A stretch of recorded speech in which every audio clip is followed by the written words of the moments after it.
kayak di mimpi itu kayak diliatin sebuah kain, kayak kain tuh kayak terbang-terbang gitu. Dulu tuh emang ngaco omongannya, suka asal nyablak aja. Dan sekarang tuh lebih ke rem untuk ngomong. Kerudung itu nggak menutup ataupun ngehadang kita untuk melakukan sesuatu gitu sih.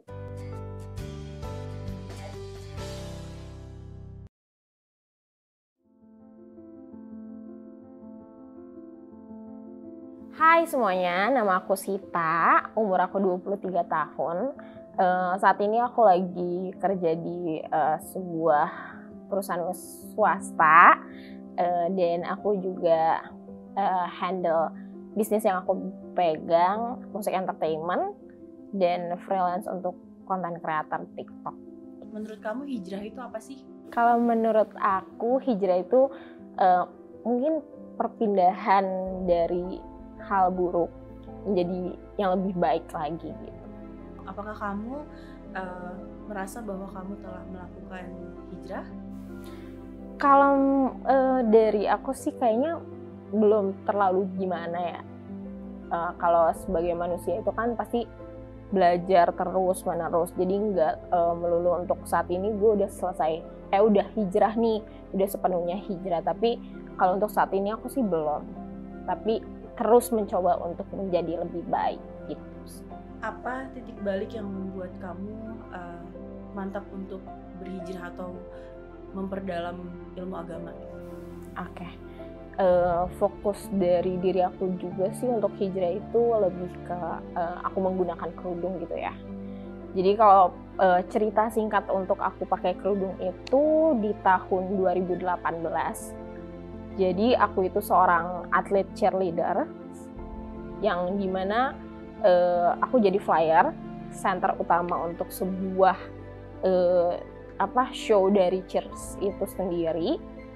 Dimana aku juga dulu tuh yang emang pakai baju juga ngasal, maksudnya celana pendek, baju kemana-mana, maksudnya kebuka banget dah gitu.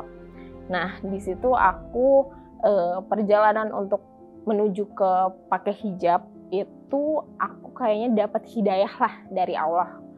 Bener-bener pakai kerudung itu kayak aliran air aja mengalir banget, yang nggak dipikirin kayak gue mau pakai kerudung, kayak gue pakai kerudung kayaknya bagus deh, kayak gitu nggak yang di hati dan pikiran gue tuh nggak kayak gitu banget. Tapi itu jalan tersendiri. Tiba-tiba aku tuh singkat cerita tuh rambut aku tuh emang bisa dibilang badai lah ya, bisa dibilang badai. Kayak pakai jedai aja tuh rambutnya udah jadi gitu, udah keriting. Anak-anak kampus tuh selalu nanya kayak, lo sempet ya kuliah ngekeritingin rambut kayak gitu. Dan aku tuh ikut-ikutan juga diwarnain rambut gitu, di ombre. Itu kayak terus teman-teman pada kayak muji, tapi pas waktu dipuji tuh nggak seneng. Diri aku tuh nggak seneng, kayak dipuji bagus rambutnya gitu tuh nggak senang. Terus habis itu kayak banyak yang muji, malah jadi kayak mikir kok gue banyak yang muji tapi kayak hati gue tuh nggak kayak kena banget gitu. Akhirnya kebesokannya malah ngerubah lagi warna rambut jadi warna gelap. Jadi kayak yang tadinya terang banget jadi digelapin. Terus habis itu pas waktu udah digelapin, besokannya datang lagi kuliah lagi, banyak yang nanya kenapa digelapin kayak gitu. Kok jadi mikir kok banyak yang lihat banget fashion ataupun ngelihat banget tampilan dari diri gue sendiri gitu. Kebesokannya juga akhirnya potong pendek, tiba-tiba banget rambutnya potong pendek, kayak udah potong pendek, banyak yang bilang kenapa potong pendek kayak gitu-gitu. Akhirnya kayak mikir kok lama-lama kayak nggak pede sama diri sendiri gitu, nggak puas sama diri sendiri. Tiba-tiba ngebantuin orang tua, ngebantuin mamah untuk ngeberesin kerudung. Jadi kayak kerudung banyak banget nih di lemari, kayak ngebantuin tuh dipilih-pilih yang kira-kira bisa dikasih ke orang tuh yang mana gitu kan. Terus habis itu iseng lah tuh nyoba-nyobain. Terus nyobain keisengannya itu malah lanjut lagi ke pakai gamis punya mama. Terus habis itu kayak kok bagus, kayak kok keren banget, kayak Laudia Cynthia Bella gitu kan. Terus habis itu udah bagus, udah nih simpan lah tuh, di savein kan. Terus udah disimpan, aku udah rapihin punya mama. Pas suatu malam kan, aku malam tidur, disitulah tuh kayaknya Allah tuh ngasih cerita lah tuh di mimpiku. Kayak di mimpi itu kayak diliatin sebuah kain, kayak kain tuh kayak terbang-terbang gitu. Aku lagi berdiri ngeliatin kain, kayak kainnya tuh kayak kerudung, kayak dilempar-lemparin ke badan aku, kayak dilempar-lempar. Tiba-tiba paginya aku dilempar sama mamaku pakai selimut, kayak karena kan mau kuliah kan. Dilempar, bangun, udah siang kayak gitu. Bangun, oh ternyata gue cuma mimpi doang nih gitu kan. Udah kuliah nggak langsung pakai kerudung, kuliah langsung pergi langsung nggak pakai kerudung, kayak biasa aja kuliah. Terus habis itu udah nih pulang, singkat cerita aku tuh ada janji lah sama teman. Tiba-tiba tuh kayak badan tuh kegerak sendiri buat ngambil kerudung. Habis ngambil kerudung, ngambil baju yang panjang. Terus habis itu nutup lah tuh semua. Terus kayak ngeliat kaca, ya gue udah kepalang rapi, udah pakai kerudung. Ya udahlah nggak apa-apa, coba aja keluar nih pakai kerudung. Oke nggak nih, kayak nyoba aja. Pertamanya tuh mau nyoba doang. Pas waktu keluar, ketemu temanku tuh lagi nyanyi, sampai dia tuh nggak nyadar, sampai dia dari awal mulai acara sampai akhir udah mau pulang, dia nggak nyadar kalau aku datang untuk nonton. Akhirnya pas satu nyadar, sampai dia tuh kaget, kagum. Di situ aku mikir kayak, aku nggak mikir besok aku pakai kerudung atau enggak tuh, aku nggak mikir kan. Terus habis itu kayak ya udah pakai sembari di jalan tuh oke, nyaman. Pas satu pulang tidur, paginya kuliah, itulah waktunya untuk menetapkan diri untuk gue pakai kerudung atau enggak nih gitu kan. Terus akhirnya kayak oke, gue pakai kerudung. Kalau nggak sekarang kapan lagi, umur gue udah segini, maksudnya udah saatnya untuk berubah lah, karena kayak udah dapetin apa yang aku mau. Kayak contoh Cheers, alhamdulillah menang juara 1, terbang ke Jepang kayak gitu.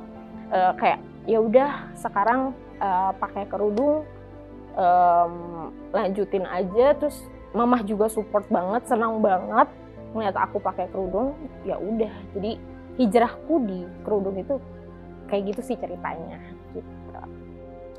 Kira-kira apa nih yang berubah dari kamu yang dulu dan kamu yang sekarang? Oke, kalau berubah itu pastinya penampilan, gaya bicara juga lebih ke kontrol lah bahasanya. Dulu tuh emang ngaco omongannya, suka asal nyablak aja. Dan sekarang tuh lebih ke rem untuk ngomong. Terus untuk berubah juga, dekat sama cowok itu juga kurang, dalam arti kata untuk pertemanan. Kayak gak terlalu yang kayak asal ngobrol atau bercanda-bercanda kayak gitu. Udah sih kayak gitu untuk perubahan. Dan untuk aktivitas itu tetap terjalankan lancar aja kayak dulu pas waktu belum pakai kerudung, karena kayak kerudung itu nggak menutup ataupun ngehadang kita untuk melakukan sesuatu gitu sih. Ada nggak keajaiban-keajaiban yang menurut kamu terjadi karena kamu lebih dekat dengan Allah? Untuk keajaiban itu aku ngerasain banget setelah pakai kerudung. Keajaiban pertama itu adalah pas waktu aku pakai kerudung, aku tuh mikir takutnya diliatin sama cewek-cewek yang keren, yang pakai bajunya tuh bagus, rambutnya diapa-apain gitu. Tapi nggak sama sekali. Itu emang keajaiban banget, kayak main diketemuin sama orang-orang yang emang menutup diri, pakai kerudung, kayak jadi kayak aku tuh nggak mikir kemana-mana kayak gitu. Terus habis itu ketemu sama orang-orang yang emang ngajaknya tuh kebaikan terus kayak gitu. Nah terus untuk keajaiban lagi, ini bisa dibilang kayak apa ya? Jadi setelah pakai kerudung tuh ada permasalahan ataupun bikin aku goyah lah sedikit. Itu jadi pas setelah pakai kerudung itu lumayan banyak tawaran untuk casting. Ada satu casting untuk shampoo, itu yang aku tinggalin. Jadi karena udah pakai kerudung, jadi kayak nggak ini lumayan nih harganya, tapi kayak mikir ya udahlah, gue udah fokus sama kerudungan gue. Ya udah, akhirnya di situ keajaiban. Dan keajaiban terakhir tuh menurut gue ya, di tahun 2018 itu yang namanya hijrah ataupun pakai kerudung tuh kayak happening gitu. Kayak banyak orang-orang yang ngegunain, tapi nggak ada yang tahu ya kita tetap ataupun lepas copot atau gimana, itu kan yang penting niat dari diri kita untuk menggunakan kerudung aja tuh udah baik banget kan. Di tahun itu lagi happening dan di saatnya waktu yang tepat aku berubah pakai kerudung, jadi lingkungan itu ngebantu banget untuk aku tetap di jalan yang benar gitu. Pesan untuk diri sendiri apa sih? Pesan untuk diri sendiri fokusnya juga style aku sekarang tetap seperti ini, insya Allah tetap seperti ini, terus tetap berjuang untuk menjadi yang lebih baik lagi, tetap belajar, tetap selalu bertanya sama orang, jangan merasa pintar, berteman dengan siapa aja, tapi tetap dalam batas wajar, dan ya fokus ngebahagiain diri sendiri dan keluarga sih. Kalau pesan untuk sahabat soleha? Sayangi diri sendiri, percaya, ikut sertakan jalan kalian bareng sama Allah, fokus apa yang kamu inginkan, jangan fokus sama kekurangan terus, fokus aja sama kelebihan yang bisa digali, terus jangan insecure. Semua perempuan soleha itu cantik, jadi tetap semangat. Semangat.